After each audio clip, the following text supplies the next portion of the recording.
15। भीष्म गंगा पार कर अपनी कुटीर में पहुंचे तो समझ नहीं पा रहे थे कि उन्हें दुख अधिक था या आश्चर्य। उन्होंने अपने जीवन का सारा सुख त्याग कर पिता की मनोकामना पूरी की थी। उन्हें जीवन का चरम सुख प्रदान करना चाहा था। वो चरम सुख इस परम दुख और यातना में कैसे बदल गया? क्या ऐसा भी होता है कि कोई मनुष्य पुष्प वाटिका लगाए और वो वाटिका हिंस पशुओं की मांद में बदल जाए? वो जितना ही सोचते जाते थे, उनके मन में दुख की पहेली शनह शनह दीर्घाकार होती जाती थी। उनके मन में समय समय पर बार बार उठने वाला प्रश्न एक बार फिर से गहराने लगा था। क्या मनुष्य का विवेक, मनुष्य की निर्णय शक्ति और मनुष्य का कर्म अपने आप में कोई अर्थ नहीं रखता? राजा शांतनु ने सत्यवती को देखा था तो उनका मन उसे पाने के लिए तड़प तड़प उठा था। उन्होंने ही क्या, भीष्म ने भी सोचा था कि माता सत्यवती को पाकर पिता चरम सुखी होंगे, पर परिणाम वो नहीं हुआ। जो परिणाम है वस्तुतः सत्य वही है। मनुष्य की इच्छा सत्य नहीं है। इच्छा तो उसे प्रायः धोखा दे जाती है। मनुष्य की इच्छा उसके विवेक पर आधारित नहीं है, या उसकी बुद्धि भी उसकी इच्छा की अनुवर्तनी हो जाती है। पिता को तड़पते देखकर देवव्रत ने भी तो यही सोचा था कि किसी प्रकार उनकी इच्छा पूरी कर दी जाए। देवव्रत ने तब ये विचार तो नहीं किया था कि वो इच्छा धर्म संगत है या नहीं। धर्म संगत तो प्रकृति का व्यवहार ही है, सृष्टा की इच्छा। मनुष्य तो स्वार्थी है, संकीर्ण बुद्धि से मात्र अपने सुख दुख की बात सोचता है। प्रकृति समग्र सृष्टि के सुख दुख के लिए चिंतित है। प्रकृति के निकट तो वही जाएगा जो उदार है, व्यापक है। वही प्रकृति के विवेक को धारण करेगा। संकीर्णता और स्वार्थ तो मूर्खता का दूसरा नाम है। देवव्रत को तभी सोचना चाहिए था कि प्रकृति ने स्त्री पुरुष का आकर्षण सृजन के लिए बनाया है, उद्वेग और उत्तेजना का आनंद लेने के लिए नहीं। प्रकृति का नियम समवयस्क युग्मों का समर्थन करता है ताकि वो संतान उत्पन्न कर उनके पालन पोषण की क्षमता भी रखे। सत्यवती के पिता ने अपने लोभ के कारण अर्थ को प्रमुखता दी थी। राजा शांतनु ने काम को और देवव्रत ने प्रकृति पर अपनी इच्छा आरोपित की थी। किंतु आज भीष्म देख रहे हैं कि उन तीनों की बुद्धि ने उनके साथ छल किया था। प्रकृति का न्याय तो सीधा है। पानी में दूध मिलाया जाएगा तो वो उसमें मिलकर अपना अस्तित्व खो देगा। मक्खन को पानी में मिलाया जाएगा तो वो उसके ऊपर ऊपर तैरता रहेगा, न उसमें मिलेगा, न विलीन होगा, न अपना अस्तित्व खोएगा। देवव्रत ने अपनी इच्छा का दूध प्रकृति की जलधारा में मिला दिया था। अपनी इच्छा के दूध को उन्होंने धर्म और विवेक की मथनी से मत कर नवनीत में परिणित नहीं किया था। और आज फिर पिता एक और इच्छा प्रकट कर रहे हैं।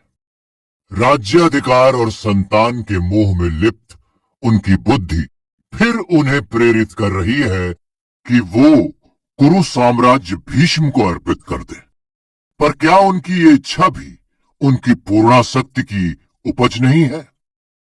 क्या उन्होंने धर्म और न्याय की दृष्टि से देखा है कि उनके इस कृत्य का परिणाम क्या होगा? आज भी भीष्म पहले के ही समान अपने पिता की यातना दूर करने के लिए, उनकी इच्छा पूरी करने के लिए लपक कर आगे बढ़े तो क्या वो उन्हें कुछ सुख दे पाएंगे? कहीं ऐसा तो नहीं है कि वो उनकी इच्छा पूरी करने के प्रयत्न में एक नया और बड़ा नरक तैयार कर दें? कुरुवंश में जन्म लेकर वो राज्य का लोभ करे, अपनी प्रतिज्ञा को भंग करे, दिया हुआ वचन लौटा ले? सहसा उनका मन दूसरी ओर चल पड़ा। एक ओर पिता की इच्छा है और दूसरी ओर उनकी अपनी। अब पिता का स्वार्थ नहीं बोल रहा। उनकी आसक्ति चाहे बोल रही हो, पर वो एक वंश की ओर से बोल रहे हैं, प्रजा के हित की बात सोच रहे हैं।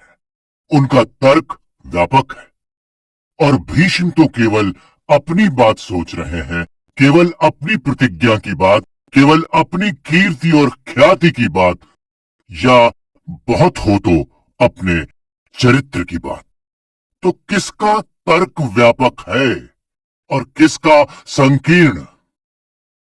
भीष्म जैसे प्रश्न चिन्हों से बिंद गए, उनकी गति जड़ हो गई। इस दृष्टि से तो पिता का ही तर्क व्यापक था।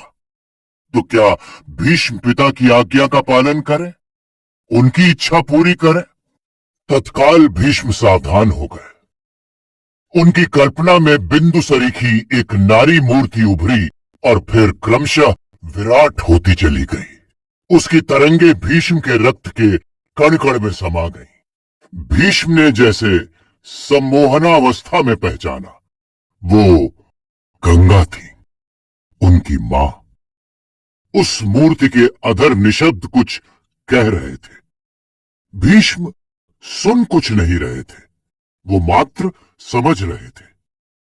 मात्र मूर्ति कह रही थी, पुत्र, अपनी प्राकृतिक दुर्बलताओं को मत जागने दे, किसी भी ओट में नहीं, पिता की इच्छा और आज्ञा की ओट में भी नहीं।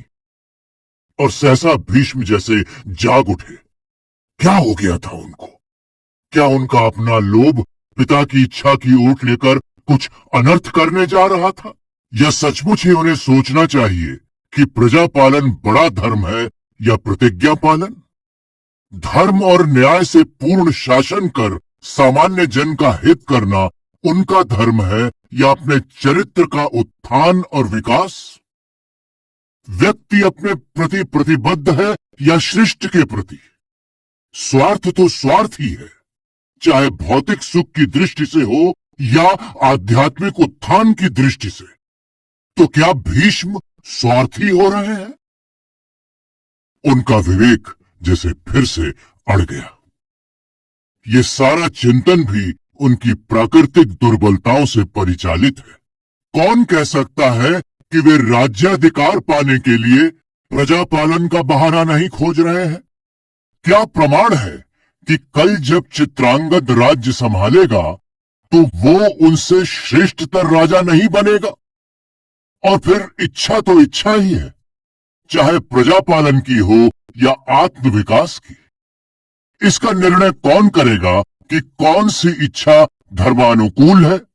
इच्छा पिता की हो या भीष्म की? इच्छा तो एक व्यक्ति की इच्छा ही है। और भीष्म अपने अनुभव से जानते हैं कि मनुष्य अपने आप को कितना ही बुद्धिमान क्यों न माने, वो नहीं जानता कि कौन सी इच्छा उसके लिए शुभ है। और सत्य तो ये है कि वो ये भी नहीं जानता कि उसका हित क्या है, उसके लिए शुभ क्या है। प्रश्न प्रश्न प्रश्न। भीष्म कुछ भी निर्णय नहीं कर पाते कि सत्य क्या है, धर्म क्या है, उनका दायित्व क्या है। और जब भीष्म ये निर्णय नहीं कर पाते तो वो जानते हैं कि जो कुछ उनके सामने कर्तव्य रूप में आ जाए वही उन्हें करना है। निर्णय कदाचित उनके हाथ में है ही नहीं, और धर्म अभी उनकी समझ में नहीं आ रहा।